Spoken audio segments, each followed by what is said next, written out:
اعوذ باللہ من الشیطان اللعین الرجیم بسم اللہ الرحمن الرحیم رب اشرح لی صدری ویسر لی امری واحلل عقدۃ من لسانی یفقہوا قولی الحمدللہ رب العالمین والعاقبۃ للمتقین والجنۃ للمؤمنین علی محب الغرباء الفقراء المساکین رحمۃ للعالمین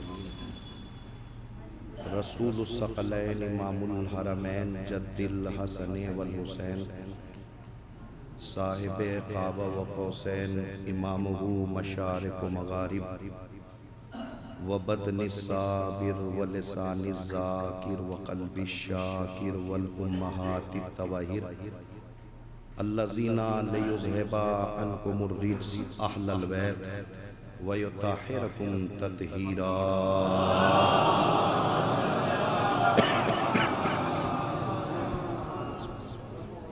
بس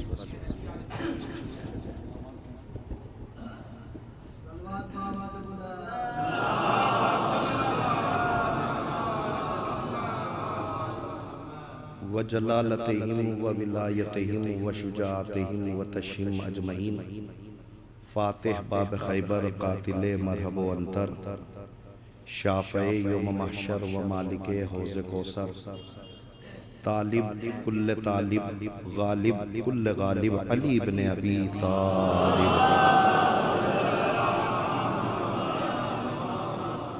اما بعد فقد قال اللہ تبارک و تعالی فی کتابہ الکریم و خطابہ العظیم وفی قرآن المجید وقولہ الحق بالحق بسم اللہ الرحمن الرحیم۔ قال الحسین ابن علی علیہ السلام انی لم اخرج اشرم ولا بطرم ولا مفسدہ بل انما خرجت لطلب الاصلاح فی امت جدی۔ صلوات پڑھ دے محمد وآلہ۔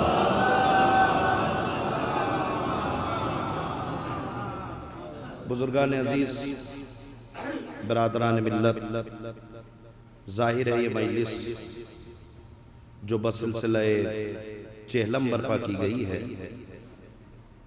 عنوان کلام کے طور پر سرکار حسین ابن علی کی جس وصیت کے ٹکڑے کو آپ کے سامنے پڑھا گیا ہے، ہماری ذمہ داری بنتی ہے کہ اس وصیت کے ٹکڑے کو ہم اور آپ سمجھیں، اس لیے کہ فرش عزا بچھانے سے پہلے فرش عزا کا مقصد جان لینا ضروری ہے، عزادار بننے سے پہلے عزاداری کا مقصد جان لینا ضروری ہے۔ جب ہمارے گھرانے کا کوئی چھوٹا بچہ بھی بنا ہدف بنا مقصد کے اپنے گھر سے باہر نہیں نکلتا تو چے جائے کہ زمانے کا حسین 28 رجب کو مدینہ چھوڑ رہا ہے، اس کا کوئی نہ کوئی مقصد تو ہوگا۔ اسی مقصد کو آپ کے سامنے بیان کرنا ہے اور آپ سے اجازت طلب کرنی ہے۔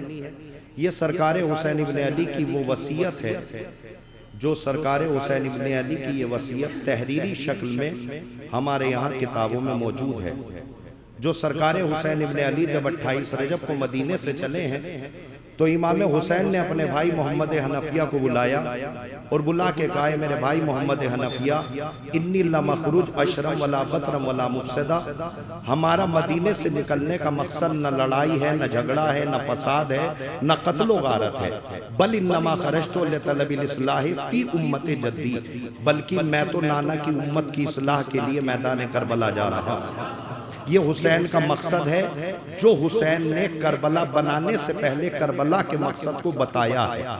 اب ہماری ذمہ داری بنتی ہے کہ اب ہم امام حسین کی اس وصیت پر عمل کریں، تھوڑا سا بیدار ہو جائیں، گفتگو آپ تک پہنچ جائے۔ اتنا آپ بھی جانتے ہیں کہ سرکار حسین ابن علی کی یہ وصیت ہے، اور جیسا وصیت کرنے والا ہوتا ہے اس کی وصیت کا دائرہ اتنا ہی وسیع اور عریض ہوتا ہے۔ اگر کسی عام گھرانے کا عام باپ وصیت کرے تو اس کی وصیت پر عمل اس کے گھر والے کریں گے. اگر وصیت کرنے والا کسی خاندان کا بڑا آدمی کرے تو اس کی وصیت پر عمل کرنا پورے خاندان کے اوپر واجب ہے. اگر وصیت کرنے والا کسی مملکت کا بادشاہ ہو تو اس کی وصیت پر عمل کرنا پوری مملکت جو اس کی بادشاہت میں آتی ہے اس کے اوپر ضروری ہے کہ وہ اس کی وصیت پر عمل کرے. اگر وصیت کرنے والا کوئی مجتہد ہو،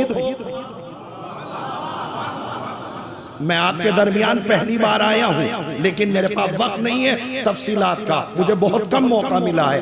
اگر وصیت کرنے والا اگر مجتہد ہو تو اس کی وصیت پر عمل ہر وہ مقلد کرے گا جس نے اس کو مجتہد مانا ہے، چاہے وہ کسی بھی گلی میں ہو، کوچے میں ہو، شہر میں ہو، گھر میں ہو.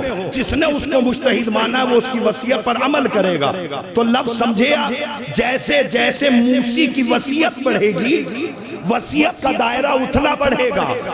اب جملہ حوالے کروں، اگر وصیت کرنے والا اس پوری کائنات کا امام ہو، کاش میری بات آپ تک پہنچ جائے، اگر وصیت کرنے والا اس پوری کائنات کا امام ہو تو وصیت پر عمل ہر وہ آدمی کرے گا جس نے امام حسین کو اپنا امام مانا ہے.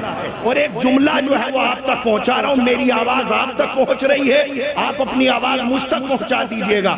توجہ چاہ رہا ہوں، امام حسین کا تعلق کسی مذہب کی جائیداد سے نہیں ہے. امام حسین کسی فرقے کی ملکیت کا نام نہیں ہے. امام حسین ہر اس آدمی کے ہیں جس کے دل میں انصاف پسند دل ہوگا. توجہ چاہ رہا ہوں. تو اگر وصیت کرنے والا اس کائنات کا امام ہو تو ظاہر ہے کہ وصیت پر عمل ہر وہ آدمی کرے گا جس کے دل میں انصاف پسند دل ہوگا، جس نے امام حسین کو امام مانا ہوگا. مجھے حیرتی نگاہوں سے نہ دیکھو، میں لفظ مکمل کر رہا ہوں. جس نے امام حسین کو اپنا امام مانا ہے وہ امام حسین کی وصیت پر عمل کرے گا. اب مجلسیں سن کے باہر جا کے یہ نہ کہنا فلاں آدمی مجلس میں نہیں آیا، فلاں آدمی فرش اعضاء پہ نہیں آتا، فلاں آدمی فرش اعضاء پہ نہیں آتا. ارے اتنا تو آپ بھی جانتے ہیں وصیت پر عمل لائق بیٹا کرتا ہے، نالائق بیٹا نہیں کرتا.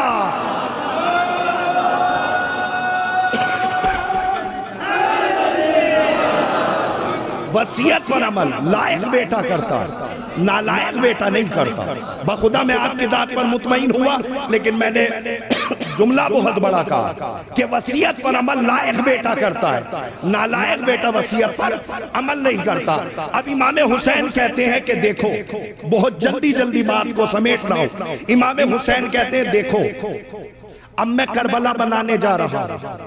کربلا کے مقصد کو میں نے تمہیں بتلا دیا. میرا کربلا کا مقصد نہ لڑائی ہے، نہ جھگڑا ہے، نہ فساد ہے، نہ قتل و غارت ہے. میری طرف دیکھو، آنکھوں میں آنکھیں ڈالو، آواز سے آواز ملاؤ، خطابت کا لطف لیجئے گا. میرا مقصد نہ لڑائی، نہ جھگڑا، نہ فساد، نہ قتل و غارت. میرا مقصد ہے امت کی اصلاح. اگر ہمارے سماج معاشرے میں کوئی لڑائی کرتا ہوا ملے، کوئی جھگڑا کرتا ہوا ملے، کوئی فساد کرتا ہوا ملے تو معاف کیجئے گا، وہ سب کچھ ہو سکتا ہے، حسینی نہیں ہو سکتا. بل انما خرجت لطلب الاصلاح فی امت جدی. ہم تو نانا کی امت کی اصلاح کے لیے کربلا جا رہے ہیں. ہمارا مقصد لڑائی جھگڑا نہیں ہے، ہمارا مقصد صرف وہ یہ ہے کہ نانا کی امت کی اصلاح ہو جائے. اب ایک جملہ میں آپ کو اپنے بارے میں مختصر سا تعارف یہ کرا دوں کہ شوق میرا خطابت ہے، امام جمعہ میرا پیشہ ہے اور امام جمعہ میری ذمہ داری ہے. میں اپنی ذمہ داری کو بخوبی سمجھتا ہوں، اپنی ذمہ داری سے غداری نہیں کرتا. خطابت میرا شوق ہے. سن لیجئے گا، امام حسین کہتے ہیں میرا مقصد نہ لڑائی ہے، نہ جھگڑا ہے، نہ فساد ہے. اب ہم اس کربلا کو بنا رہے ہیں، میری طرف دیکھو، اب ہم اس کربلا کو بنا رہے ہیں. مولا کربلا کیوں بنا رہے ہیں؟ امام حسین کہتے ہیں اس لیے کہ جیسے قرآن کے بعد کوئی دوسرا قرآن نہیں آئے گا، رسول کے بعد کوئی رسول نہیں آئے گا، ویسے اس کربلا کے بعد کوئی دوسری کربلا نہ ہوگی. اب یہ جہاد کربلا، یہ کربلا ساری جنگوں کی آبرو بچائے گی. توجہ، یہ کربلا ساری جنگوں کی آبرو بچائے گی، تو مولا اس کربلا میں کیا کریے گا؟ کہ ابھی تک جتنی بھی جنگیں ہوئی ہیں سب کے سپاہی الگ تھے، کربلا میں سپاہی نہیں آئے گا، ناصر آئے گا۔ کاش میری بات آپ تک پہنچ جائے۔ اب جتنے بھی جنگیں آئی ہیں اس میں ایک لفظ پیر رکھنے کا تھا۔ نانا کے لشکر میں منافق آ گئے، بابا کے لشکر میں منافق آ گئے، بلانے پہ بھی نہیں آئے۔ آپ مجھے مجبور کر رہے ہیں کہ میں خطابت آپ تک پہنچا دوں۔ منافق نفق سے بنا ہے، مجلسی مجمع ہے، اہل ادب تشریف فرما ہے، علماء میری صدارت فرما رہے ہیں، منافق نفق سے بنا ہے۔ میری طرف دیکھو، نفق اس چوہے کو کہتے ہیں جو کھیت میں جب اپنا بل بناتا ہے، گھر بناتا ہے، تو اس کے دو دروازے ہوتے ہیں، کسان ادھر سے لاٹھی مارے ادھر سے نکل جائے، ادھر سے لاٹھی پڑے ادھر سے نکل جائے۔ اب اگر نشیب میں پانی بھر جائے مجھے معاف کر دینا، میں پڑھنے کا ذمہ دار ہوں۔ سماج اور معاشرے کو سب سے زیادہ گمراہ ہمارے سماج میں انہی منافقوں نے کیا ہے، انہی منافقوں نے کیا ہے۔ میں ایک مثال دے دوں، توجہ، تاکہ جس عہدے سے میں ہوں اس کی کچھ لال آپ تک پہنچا دوں میں اس چھوٹی سی مجلس میں۔ توجہ چاہ رہا ہوں، خطیب اکبر مرزا محمد اطہر صاحب اللہ مرحوم کو غریق رحمت کرے، وہ کہتے تھے کہ ان مسجد کے کبوتروں سے ہوشیار رہنا۔ یہ خطیب اکبر کا جملہ تھا۔ اب اس کے آگے کا تجزیہ اس طالب علم کی زبانی سنیے۔ علامہ سید ذیشان حیدر جوادی مرحوم اللہ مقامہ میرے استاد محترم فرماتے تھے کہ ان مسجد کے کبوتروں سے ہوشیار رہو، یہ ہر سماج میں ملیں گے، ہر جگہ ملیں گے، ہر شہر میں ملیں گے، ہر گلی میں ملیں گے۔ ان مسجد کے کبوتروں کی عادت یہ ہے کہ وقت اذان بعد میں ہوتا ہے، یہ پہلے پہنچ جاتے ہیں اور جانے کے بعد اپنی جگہ چھیک لیتے ہیں۔ بہت بڑے نمازی ہیں، بہت بڑے روزے دار ہیں، بہت بڑے حاجی ہیں، بہت بڑے کربلائی ہیں، نمازی ایک نمبر کے ہیں۔ اگر کسی دن ہلکی سی تاخیر پیش امام نماز پڑھانے میں کر دے تو ہر ایک آدمی واویلا بچا دیتا ہے۔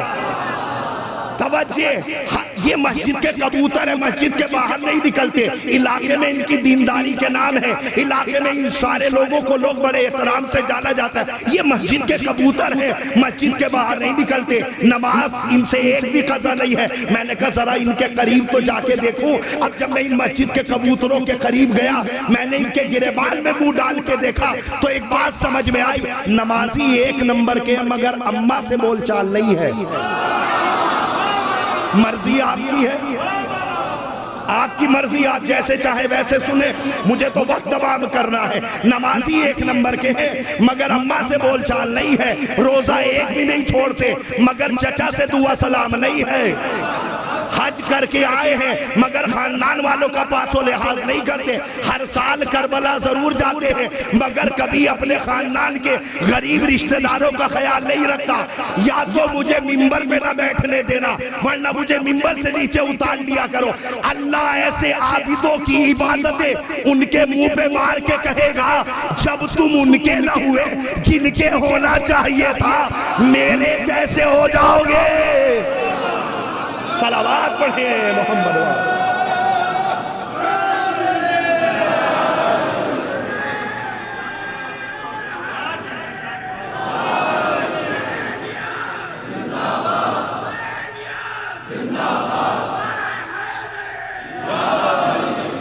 توجہ، لہذا امام حسین کہتے ہیں اب ہم کربلا بنا رہے ہیں، میری طرف دیکھو، تقریر کا لطف لیجئے گا اگلے برس تک۔ اب ہم کربلا بنا رہے ہیں، کربلا میں کوئی منافق نہیں آئے گا، اس لیے کہ جہاد کربلا ساری جنگوں کی آبرو بچائے گا۔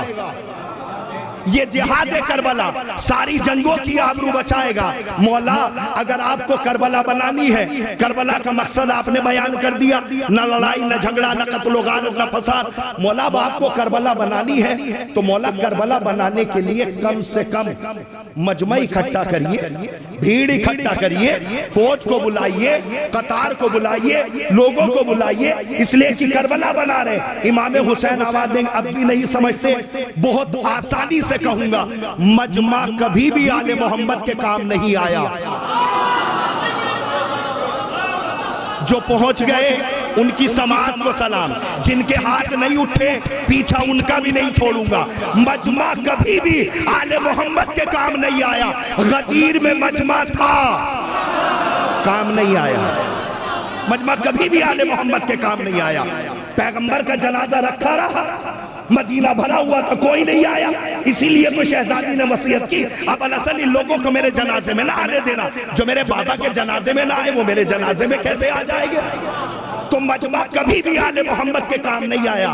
ہمیں مجمع نہیں چاہیے، قطار نہیں چاہیے، جھنڈ نہیں چاہیے، فوج نہیں چاہیے، لشکر نہیں چاہیے. کم ہو مگر سب حسینی ہو. اہل ادب تشریف فرما ہے. اگر الگ رخ سے تقریر ہو رہی ہو تو دعا دیجئے گا، اور اگر اس لیے کہ سی ڈی نہیں بول رہی ہے، کتابیں بول رہی ہیں. ہمیں مجمع نہیں چاہیے، کم ہو مگر سب حسینی ہو. یزید نے، میری طرف دیکھو، یزید نے امام حسین سے کہا سرکار آپ ہماری بیعت کر لیجئے. بیعت عربی میں بے سے بنا، بے عربی میں بیچنے کو کہتے ہیں. یزید یہ کہتا تھا کہ سرکار حسین ابن علی آپ اپنا ہاتھ میرے ہاتھ پہ رکھ دیجئے. میری طرف دیکھو، امام حسین اپنا ہاتھ یزید کے ہاتھ پہ رکھ دیجئے، یہ ہو گئی بیعت. امام حسین کہتے میں اپنا ہاتھ تیرے ہاتھ پہ نہیں رکھوں گا اس لیے کہ یہ ہاتھ میرا نہیں ہے. کاش تھوڑی سی، یہ ہاتھ میرا نہیں ہے، یہ ہاتھ آدم کا ہے، یہ ہاتھ نوح کا ہے، یہ ہاتھ ابراہیم کا ہے، یہ ہاتھ موسیٰ کا ہے، یہ ہاتھ نبیوں کا ہے، یہ ہاتھ میرے بابا کا، یہ ہاتھ میرے نانا کا، یہ ہاتھ میری ماں کا ہے. یہ ہاتھ تجھے نہیں دوں گا،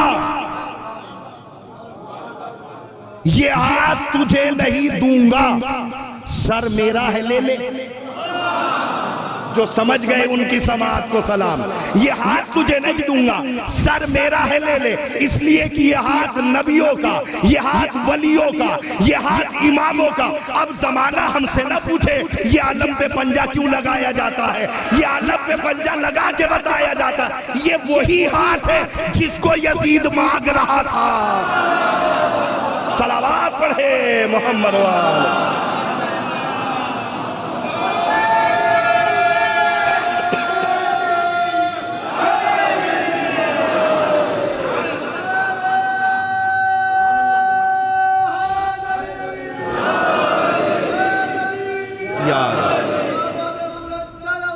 اللہم صلی اللہ. لبیک یا حسین، لبیک یا حسین، لبیک یا حسین.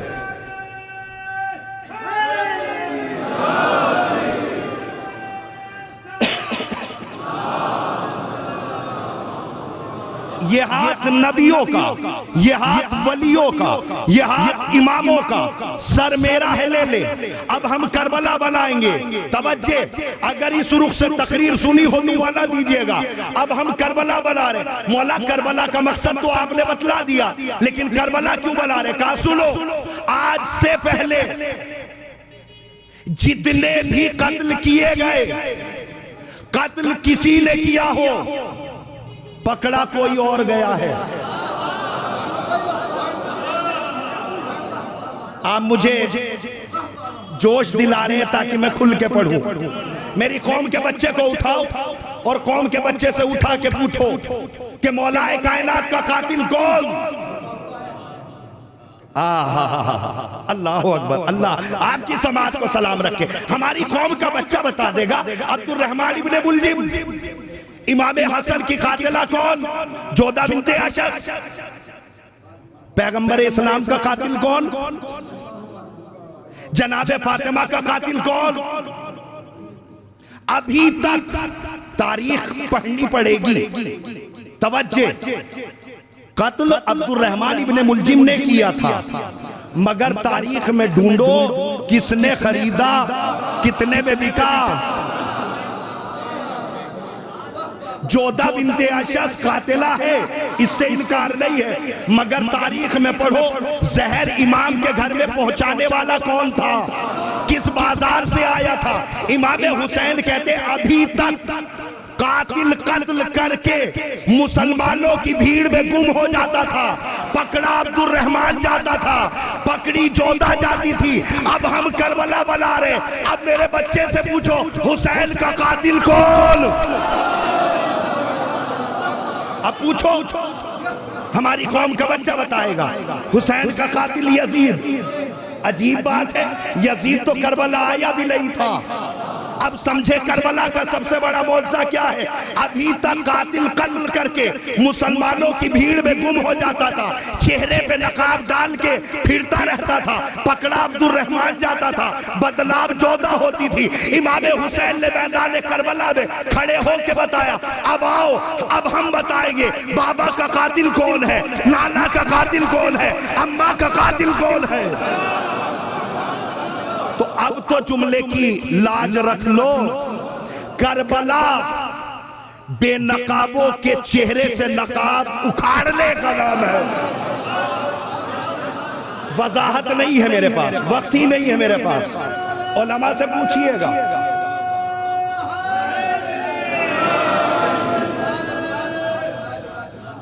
علماء سے پوچھئے گا کہ امام حسین کے بعد سے لے کر، پہلے کا میں نے آپ کو بتا دیا، آخر کی ذمہ داری آپ کی دے کے جا رہا ہوں، امام حسین کے بعد سے لے کر 11ویں امام کی کڑی تک تاریخ اٹھا کے دیکھ لیجئے گا، زہر کسی نے لیا ہو، پکڑا اصل قاتل گیا ہے۔ اب ہم کربلا بنا رہے، لیکن کربلا مجمع سے نہیں بنتی، کربلا بھیڑ سے نہیں بنتی، کربلا کم ہو مگر سب حسینی ہو، کم ہو، میں ایک خیمہ کھینچ رہا ہوں، مجلس نہیں پڑھ رہا ہوں، کم ہو مگر سب حسینی ہو، کم ہو مگر سب حسینی ہو۔ مولا یہ حسینی کی شرط کیوں لگائی؟ امام حسین کہتے ہیں اصل میں معاملہ یہ ہے، میرے بابا نے نہج البلاغہ میں مقام شکوہ پہ ایک شکوہ کیا، پروردگار کاش کہ مجھے ایک مالک اشتر اور مل جاتا، مجھے دنیا میں کسی دوسرے کی ضرورت نہ پڑتی۔ الحمدللہ، اللہ آپ کی سماعت کو سلام رکھے۔ مولا علی فرماتے اگر مجھے ایک مالک اشتر کے علاوہ دوسرا مالک اشتر مل جاتا، مجھے دنیا میں کسی دوسرے کی ضرورت نہ ہوتی۔ امام حسین کہتے بابا بہت ڈھونڈنے کے بعد آپ کو ایک مالک اشتر کے علاوہ دوسرا نہ ملا، ہم 21 سال کے بعد 71 مالک اشتر لے کے آ رہے ہیں۔ صلوات پڑھیں محمد و آل محمد۔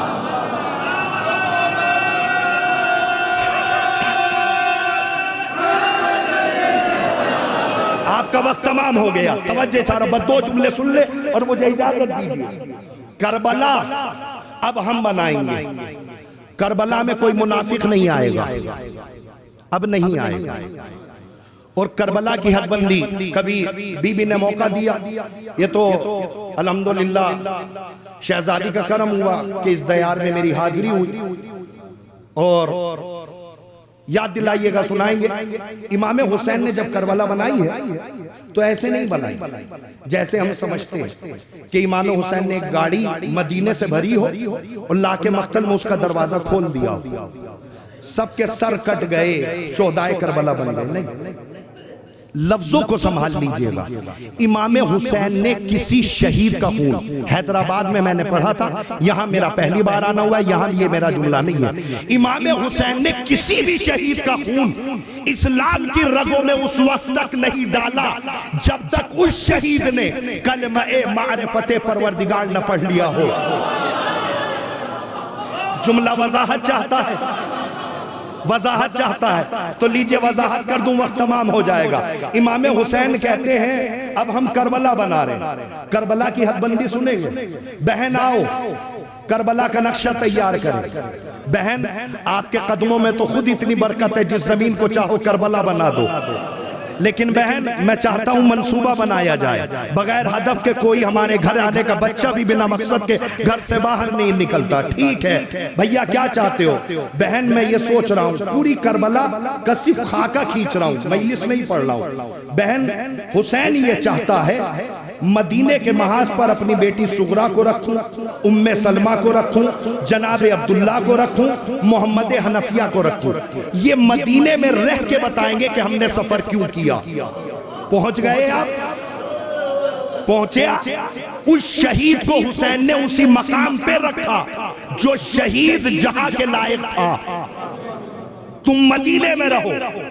اس کے بعد امام حسین کہتے سوچ یہ رہا ہوں کوفے کے محاذ پہ مسلم کو بھیج دے، پتہ نہیں اس رخ سے تقریر سنی ہے یا نہیں، سوچ یہ رہا ہوں کہ کوفے کے محاذ پہ مسلم کو رکھ دوں، اس لیے کہ کوفے سے بھی تو خط آ رہے ہیں، توجہ، کوفے سے بھی تو خط آ رہے ہیں، اور زمانے کوفہ دیکھ تو لے، حسین کی کیا بات، حسین جس کو سفیر بنا کے بھیج دے 18,000 لوگوں کی بیعت کر لیتا ہے، 18,000 لوگ اس کے ہاتھوں پہ بیعت کر لیتے ہیں، لیکن امام حسین کہتے ہمیں ایسی کھوکھلی بیعت نہیں چاہیے۔ پتہ نہیں اس رخ سے تقریر سنی ہو یا نہیں سنی ہو، ابن زیاد اشرفیوں کی تھیلی لے کے آ گیا، چہرے پر نقاب ڈال کے، اور جیسی کوفے آتا ہے تو آ کے کہتا ہے بتلاؤ تمہارے ایمان کا سودا کیا جا رہا ہے، یہ لو اشرفیوں کی تھیلی، امام حسین سے نفرت کرو، یزید کی بیعت کرو۔ اشرفیوں کی تھیلی جب بٹنے لگی، سرکار معاف کیجئے گا یہ پرانی باتیں ہیں مگر صادق آج کے زمانے پہ بھی آتی ہے، جیسی اشرفیوں کی تھیلی چلی، قاری قرآن بکے، حافظ قرآن بکے، جن لوگوں کے وظیفے بند ہو گئے تھے ان کے وظیفے کھول دیے گئے۔ اب اگر آج کے وقت میں کوئی عزاداری کے خلاف بولے یا عزاداری کی مخبری کرے تو اس سے جا کے یہ پوچھ لینا کہ تمہیں وظیفہ یا تو یزید دے رہا ہے یا ابن زیاد دے رہا ہے۔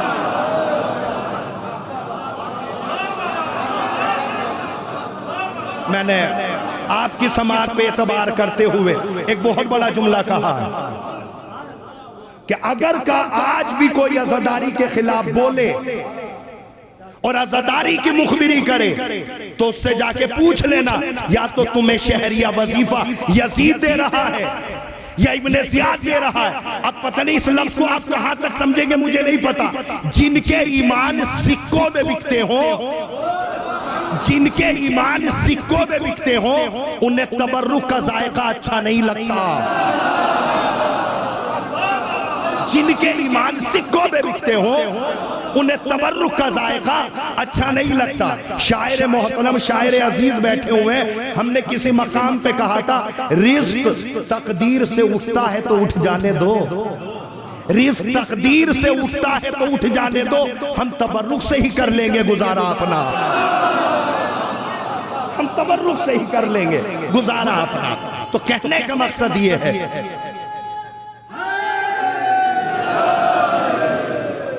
ظاہر ہے کہ اتنا آپ بھی سمجھ گئے ہوں گے کہ اتنی بڑی تقریر اتنے سے لفظ میں نہیں سما سکتی، لہذا میں نے یہ سوچا ہے کوفے کے محاذ پہ مسلم کو رکھوں۔ بہن حسین یہ سوچتا ہے کہ میں کربلا آ جاؤں گا، میں کربلا میں رہوں گا، مجھے کربلا سے آگے نہیں جانا، لیکن بہن تمہیں اور سجاد کو شام جانا ہے۔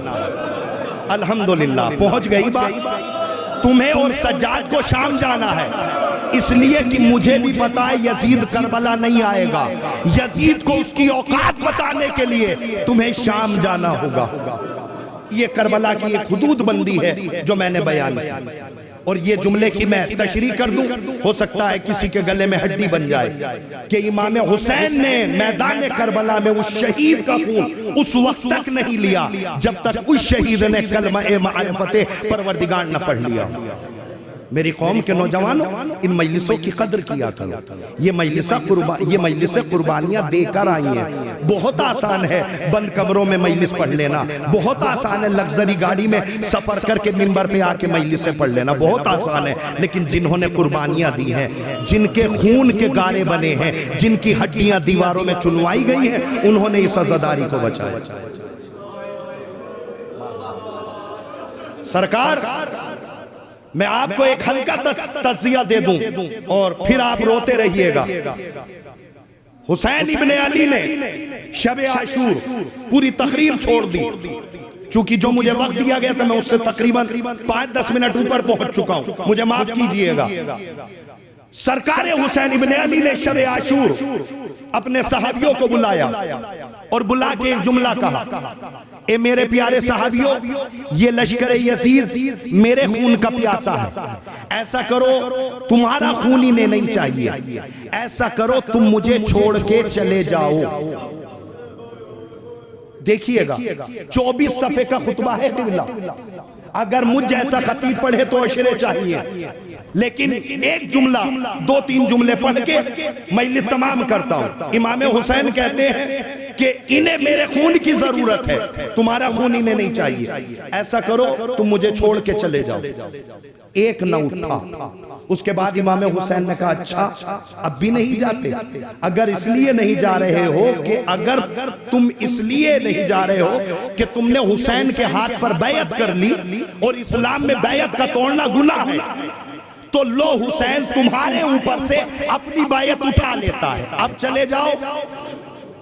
حسین دیکھیے مولا ایک تو ہے ہی کم اور امتحان لینے لگے۔ امام حسین کہتے ہیں اس میں دیکھوں تو صحیح کوئی گرگٹ کی طرح رنگ تو نہیں بدلتا، دیکھوں تو صحیح، قسم خدا کی صرف کربلا رونے رلانے کے لیے ہی نہیں آئی، پیغام کے لیے آئی ہے۔ امام حسین کہتے ہیں چلے جاؤ، اب بھی کوئی نہ گیا۔ امام حسین نے کہا اچھا اب بھی نہیں جاتے؟ اگر تم اس لیے نہیں جا رہے ہو کہ اگر تم حسین کو چھوڑ کے چلے گئے تو تمہیں جنت نہ ملے گی۔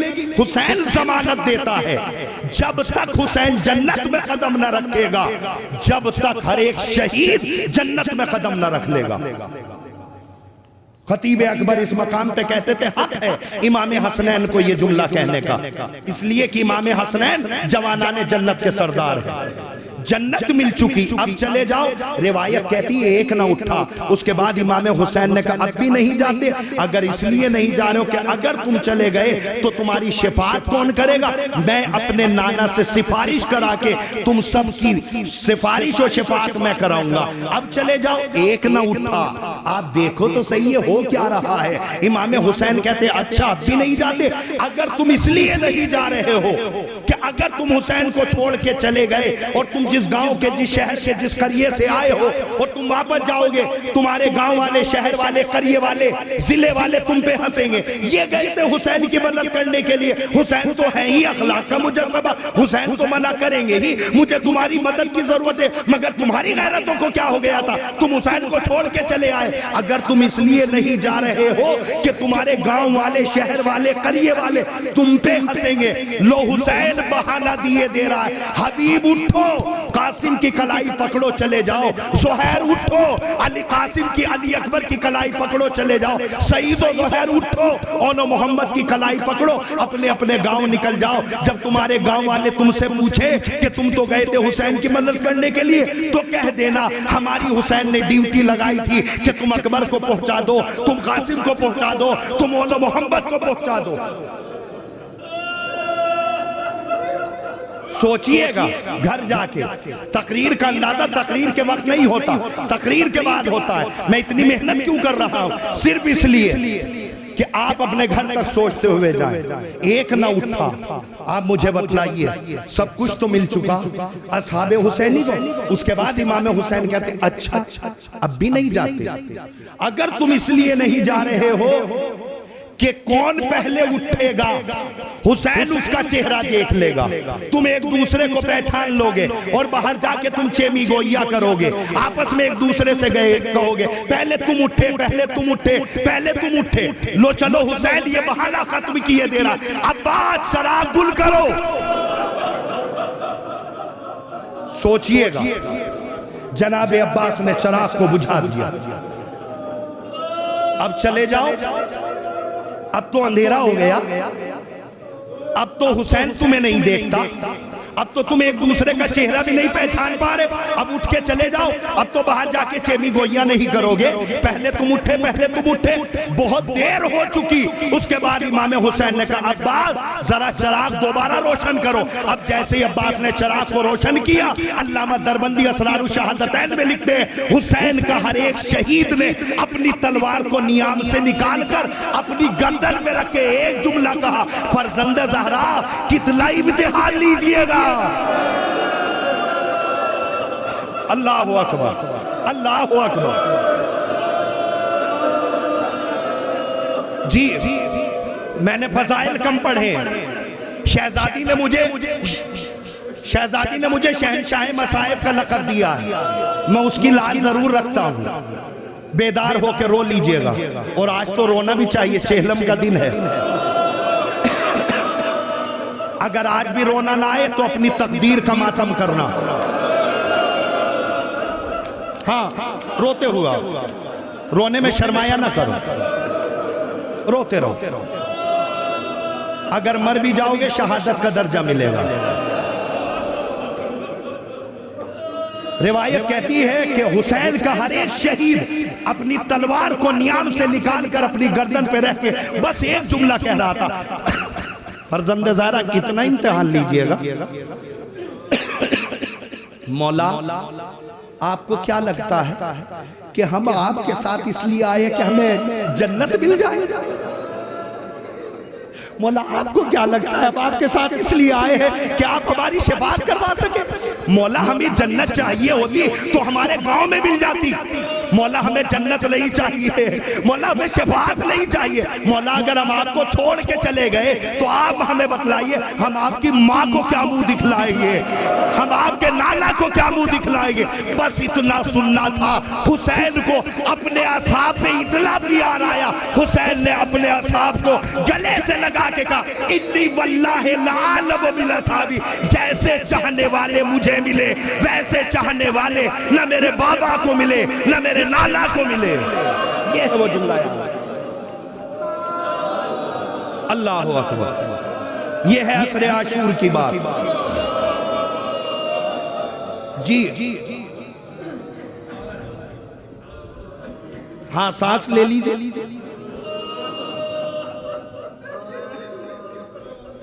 سانس لے لیجئے، چونکہ رونا فطرت کا تقاضا نہیں ہے، لیکن حسین کے اوپر ایسے رویا کرو جیسے بوڑھی ماں جوان کے لاشے پہ ہوتی ہے۔ مجلس ہو رہی ہے پانچویں امام کے گھر، ابو بصیر سامنے بیٹھا ہوا رو رہا ہے، رومال آنکھوں میں رکھے، امام نے بھرے مجمع میں ٹوک دیا ابو بصیر میرے جد کے مصائب ہو رہے تو رو نہیں رہا ہے؟ ابو بصیر نے رومال پیش کر دیا، مولا یہ دیکھیے یہ میرا رومال آنسوؤں سے تر ہے۔ امام نے کہا ابو بصیر ایسے تھوڑی روتے، ایسے رو جیسے بوڑھی ماں جوان کے لاشے پہ روتی ہے۔ آپ مجھے بتلائیے جس کے اتنے باوفا اصحاب ہو، جس کے اتنے باوفا اصحاب ہو، ابھی حسین شب عاشور ہی تو کہہ رہے تھے جیسے چاہنے والے مجھے ملے ویسے چاہنے والے نہ میرے بابا کو ملے نہ میرے بھائیا کو ملے، ابھی شب عاشور حسین نے کہا تھا، لیکن میں نے مقتل کو بڑی باریک نگاہوں سے پڑھا ہے، مجھے امام حسین کا وہ غم نہیں بھولتا۔ امام حسین ایک طرف تو یہ کہہ رہے ہیں جیسے چاہنے والے مجھے ملے ویسے چاہنے والے کسی کو نہیں ملے۔ تھوڑی دیر کے بعد عصر عاشور کے وقت حسین نے اپنے دونوں ہاتھوں کو اپنی کمر پہ رکھے ایک جملہ کہا، حبیب تم بھی چلے گئے، سعید تم بھی چلے گئے، زہیر تم بھی چلے گئے، سب چھوڑ کے چلے گئے۔ حسین ایک ایک شہید کو یاد کر رہے تھے اور روتے جا رہے تھے، سب چھوڑ کے چلے گئے۔ آخر میں حسین نے فرات کی طرف رک کر کے کہا عباس، حسین اکیلا ہو گیا۔ اللہ اکبر، روتے ہوئے آئے۔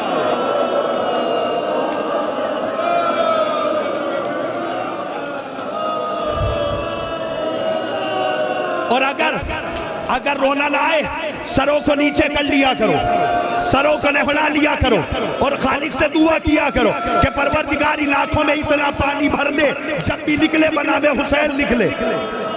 رویا کرو، رونے سے انسان کے چہرے بدصورت نہیں ہوتے، خوبصورت ہوتے ہیں۔ روایت کے جملے ہیں، امام حسین کمر پہ ہاتھ رکھ کے کہہ رہے ہیں سب لوگ چلے گئے حسین تو غریب ہو گیا۔ روایت کے جملے ہیں، میں نے حسین کے منہ سے پہلی بار سنا ہے کہ حسین نے اپنے لیے کہا ہو حسین غریب ہو گیا۔ روایت کہتی ہے امام حسین مقتل میں گئے، مقتل میں جانے کے بعد حسین نے تلوار کو نیام سے نکالا، بس ایک ہی آواز ہے حسین کے لبوں پہ، لڑتے جا رہے اور کہتے جا رہے تم نے میرے حبیب کو مارا ہے، تم نے میرے سعید کو مارا ہے، تم نے میرے زہیر کو مارا ہے، تم نے میرے اکبر کو مارا ہے، تم نے میرے قاسم کو نہیں چھوڑا، تم نے میرے سے اصغر کو چھین لیا۔ بہت دیر جنگ ہوئی، بس میں ممبر خالی کر رہا، اس لیے کہ کوئی مومن بے ہوش نہ ہو جائے۔ روایت کہتی ہے بہت دیر کے بعد حسین نے جب ندائے غیبی سنی، حسین نے اپنی تلوار کو نیام میں رکھا، بھاگی ہوئی فوجیں سمٹی، حسین زمین کربلا پہ اپنی قبضہ تلوار پہ پیشانی رکھ کے بیٹھ گئے۔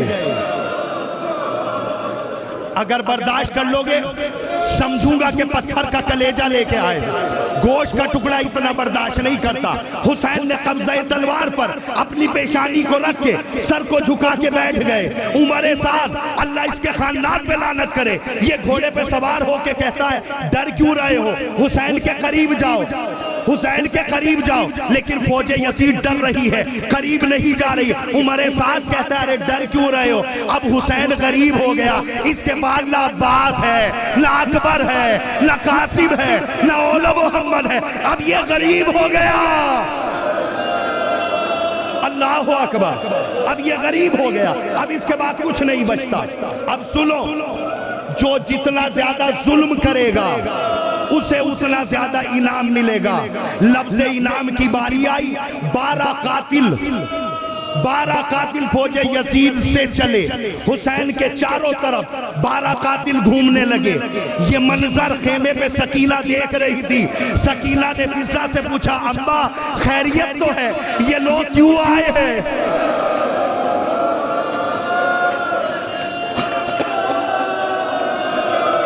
اللہ صاحبان اولاد بیٹھے ہوئے ہو، ہاں روتے ہوئے آؤ۔ روایت کہتی ہے جناب سکینہ نے پوچھا اماں خیریت تو ہے، یہ لوگ بابا کے چاروں طرف کیوں ٹہل رہے ہیں؟ جناب فضا نے جناب سکینہ سے کہا بیٹا انہیں انعام چاہیے، یہ انعام کے لیے تیرے بابا کو مارنے کے لیے آئے ہیں۔ بچی ہے، بچی نے پوچھ لیا اماں اگر انہیں انعام مل جائے تو کیا میرا بابا بچ جائے گا؟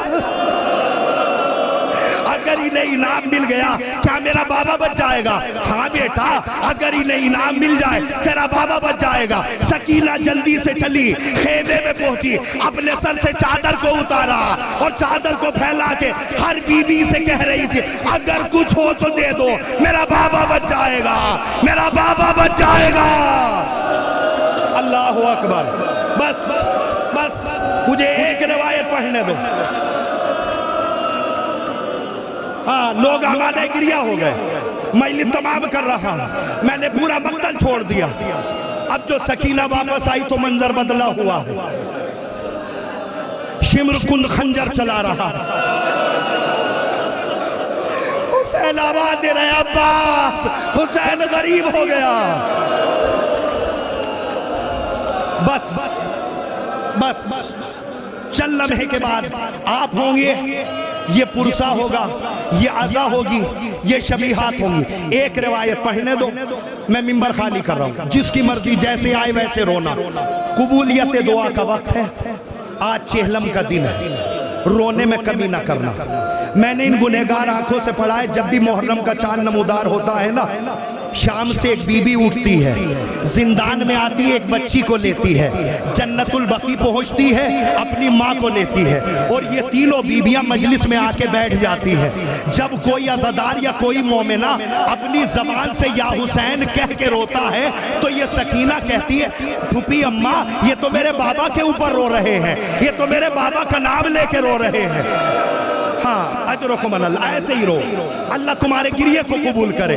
بی بی آ جائیے، یا زدار ہمارے گریہ ہو گئے۔ روایت کہتی ہے سکینہ کہتی ہے اماں یہ تو میرے بابا کا نام لے کے رو رہے ہیں۔ جناب زینب کہتی ہے بیٹا یہ تیرے بابا کے عزادار ہیں جو تیرے بابا کا نام لے کے یاد کر رہے ہیں۔ سکینہ کہتی ہے پھوپھی اماں یہ میرے بابا کا نام لیتے انہیں کوئی تماچے نہیں مارتا،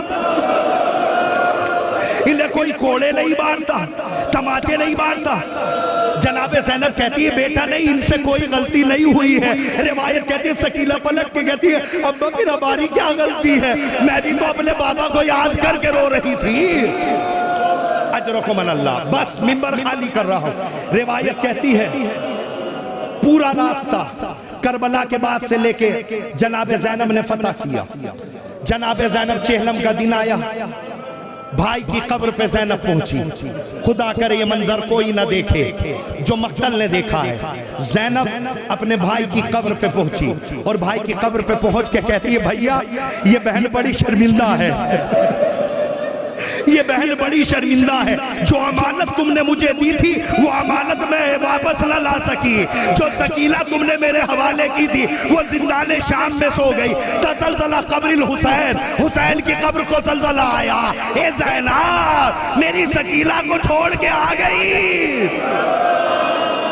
جہلم کا دن آیا، جناب زینب دو زانو ہو کے قبر حسین پہ بیٹھی، قبر حسین پہ بیٹھنے کے بعد کہتی ہے بھیا اسلام پہ قربان آپ نے بھی ہوئے، آپ نے بھی قربانی بھی دی، میں نے بھی قربانی دی، بھیا اگر آپ نے عباس جیسا بھائی قربان کیا ہے، میں نے تم جیسا بھائی قربان کیا ہے، آپ نے ایک بھتیجا دیا ہے، میں نے 3 بھتیجے دیے ہیں، آپ نے 2 بیٹے دیے، میں یہ نہیں کہتی میرے اول محمد اکبر جیسے تھے لیکن میں نے بھی 2 بیٹے دیے، لیکن بھائی ایک بات تو بتلائیے آپ کی تو نسل بچ گئی، زینب کی تو نسل قربان ہو گئی، ارے آپ سجاد سے کہیے کہ مجھے پھوپھی نہ کہے، مجھے ماں کہے، سید سجاد دوڑ کے آئے، اے پھوپھی اماں۔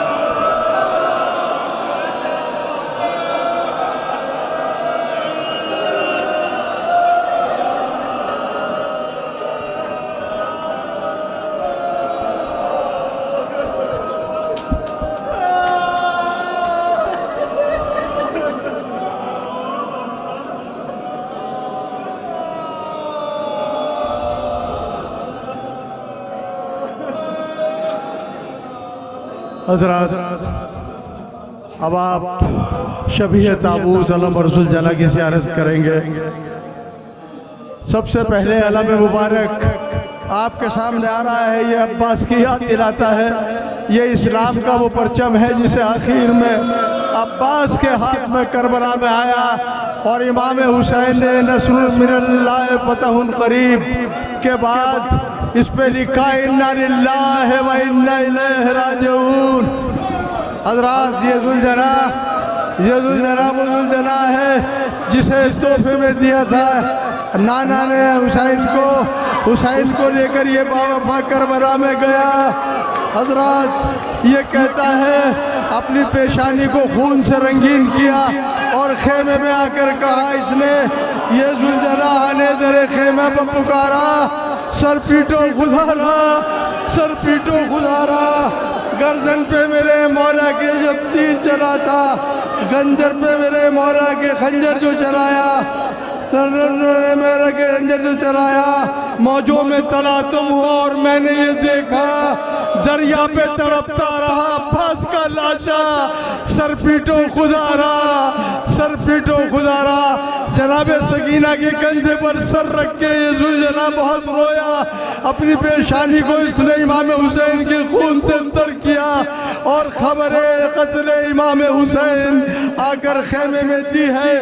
تیروں میں معلق جو ہوئے تھے میرے آقا، مجبور تھا میں خود پہ انہیں کیسے بٹھاتا، میں نے کبھی اکبر کبھی قاسم کو پکارا، میں نے کبھی اکبر کبھی قاسم کو پکارا، سر پیٹو خدارا، سر پیٹو خدارا۔ جب تیر کوئی آتا تھا آقا کے بدن پر، کوشش تھی اسے لوں میں اسے اپنے بدن پر، پھر بھی نہ بچا پایا میں تقدیر کا مارا، سر پیٹو خدارا۔ حضرات یہ علم مبارک اس جوان کی یاد دلا رہے ہیں جسے کربلا میں امام حسین نے جس وقت سونپا اپنے علمدار کو، تو اس پہ لکھا ہوا تھا نصر من اللہ فتح قریب، لیکن جب اس کو مٹا کر حسین نے لکھا اِنَّا لِلَّهِ وَإِنَّا إِلَيْهِ رَاجِعُونَ، تو تبھی سمجھ گئی جناب زینب کہ اب میرا بھائی نہیں بچے گا۔ جناب زینب نے بیویوں سے کہا ہے بیویوں میں نے جو تم سے وعدہ کیا تھا پردے کا، آج میں اپنا وعدہ اٹھاتی ہوں، آج میں اپنا وعدہ واپس لیتی ہوں، اب میرا بھائی مقتل میں جا رہا ہے۔ پانی لینے کا تو صرف بہانہ تھا، لیکن پتہ نہیں کہ اسے قوم ظالم کیا کیا عادیتیں دے گا۔ اس کے بازو کو قلم کیا، لیکن پرچم عباس نے پرچم کو جھکنے نہیں دیا۔ عباس نے دونوں گھٹنوں میں اپنے بڑی طاقت قوت کے ساتھ اس علم کو جھکنے نہیں دیا، لیکن دونوں بازو قلم ہونے کے بعد جب عباس زمین پر گرے ہیں منہ کے بل گرے اور انہوں نے یہ کہا کہ آقا اب غلام کا آخری سلام لیجئے۔ جناب امام حسین جس وقت اکبر کو لے کے گئے اور علم کو واپس لائے خیمے میں، سکینہ سمجھی کہ میرے چچا آ گئے اور وہ پانی لے کر آئے ہیں۔ سکینہ نے بچوں کو کہا اے بچوں، اب حضرات اب جس تابوت کی آپ زیارت کریں گے شبیہ جناب امام حسین کے تابوت کی آپ زیارت کر رہے ہیں۔ یہ وہ لاشا ہے، یہ وہ حسین ہے۔ ابھی آپ منبر سے سماعت کر رہے تھے مولانا کو، یہ وہ حسین ہے جسے ظالموں نے رلا رلا کر تڑپا تڑپا کر مارا ہے اور کند خنجر سے ذبح کیا ہے۔ لیکن حسین اس کے بعد بھی کہتے ہیں کہ میں نے علی اکبر کا لاشا اٹھایا، میں نے اصغر کی قبر بنائی، میں نے قاسم کی لاش اٹھائی، لیکن صبر سے دامن تاریخ کو بھر جاؤں گا۔ زندہ رہنا ہے سدا اس لیے مر جاؤں گا، چڑھ کے نیزے پہ کتابوں میں اتر جاؤں گا، صبر کی آخری حد سے بھی گزر جاؤں گا۔ روک دے جو میرے قدموں کو وہ زنجیر نہیں، صبر کو پیچھے نہ چھوڑا تو وہ شبیر نہیں۔ حضرات یہ حسین ہے، حسین تیرے لہو کا وقار آج بھی ہے، حسین تیرے لہو کا وقار آج بھی ہے، زمین کرب و بلا لالا زار آج بھی ہے، زمین کرب و بلا لالا زار آج بھی ہے۔ بدل دے حق کی مشیت یہ کس کی ہے جرت، مگر حسین کو یہ اختیار آج بھی ہے۔ غلاف کعبہ سے ظاہر ہے جہاں والو، غم حسین میں وہ سوگوار آج بھی ہے۔ یہ حسین کی شبیہ تابوت جس کی آپ نے زیارت کی۔ اب حضرات میں اس مظلوم کی شبیہ تابوت کا ذکر کر رہا ہوں کہ جس نے جو ناشر کر مقصد امام حسین ہے، جس نے نشر کیا ہے امام حسین کے مقصد کو، اور کوفہ سے شام میں جا کر جب بھی کوئی پوچھتا تھا امام علی مقام سے کہ آپ پہ کہاں کہاں زیادہ مظالم ہوئے، تو میرا چوتھا امام کہتا تھا الشام الشام الشام۔ ہلی زمین مدینے کی اس گھڑی پہ ہم، جب چوتھا امام مدینے میں اس لٹے ہوئے قافلے کو لے کر گئے تو انہوں نے بشیر کو طلب کیا، اے بشیر حالانکہ ہم اس قابل تو نہیں ہے، ہم منہ دکھانے کے قابل نہیں ہے، لیکن پھر بھی ہمارے آنے کی مدینے والوں کو، ہمارے وطن والوں کو خبر کر دے۔ تو ہلی زمین مدینے کی اس گھڑی پہ ہم کیا بشیر کو سجاد نے طلب جستم، گلا میں شال ازا ڈال دی بدید نم، اور اس کے ہاتھ میں رو کر دیا سیاہ علم، کہا کہ جا نہیں گو اپنا منہ دکھانے کی، مگر وطن میں خبر کر دے میرے آنے کی۔ چلا بشیر یہ دیتا ہوا خبر ہر جا، مگر محلہ ہاشم میں دیکھتا ہے کیا کہ ایک مریضہ سرے رہا ہے کہ گھڑی دکھیا۔ کہا بشیر نے کیا نام بولی وہ سغرا، وہ بولا راستے میں کیوں تو شور و شین میں ہے، کہا یہ حال میرا فرقت حسین میں ہے، کھڑی ہوں منتظر اکبر کی دیکھو کب آئے، میں گھر سے نکلی ہوں شاید کہ قاصد آ جائے، خدا کہیں میرے بچھڑوں کو خیر سے لائے، کہ یہ مریضہ لبے گور ہے شفا پائے، کوئی پدر کی خبر لا دے پاؤں پڑتی ہوں، جدا مسیحہ سے ہوں ایڑیاں رگڑتی ہوں۔ بشیر سمجھا یہ بنت حسین ہے سغرا، خاموش رہ گیا سغرا کے منہ پہ کچھ نہ کہا، پکاری فاطمہ گردن میں دیکھ شال ازا، تو بھائی لایا ہے کس کی سنانی مجھ کو بتا، تو بھائی لایا ہے کس کی سنانی مجھ کو بتا، تو بھائی لایا ہے کس کی سنانی مجھ کو بتا۔ امامہ پھینک کے اس نے کہا دہائی ہے، تیرے حسین کی سغرا سنانی آئی ہے۔ حضرات ماتم حسین، اب آپ نوحہ ماتم سنیں۔ جناب کاشف کش صاحب سے میں گزارش گزار ہوں آئے اور نوحہ خانی کے فرائض انجام دیں۔ ایک یہ ماتمی جو زنجیر کا ماتم کرتے ہوئے آ رہے ہیں، جناب سید سجاد کے چاہنے والے انہیں پرسہ دے رہے ہیں، ان کے غم میں شریک ہے۔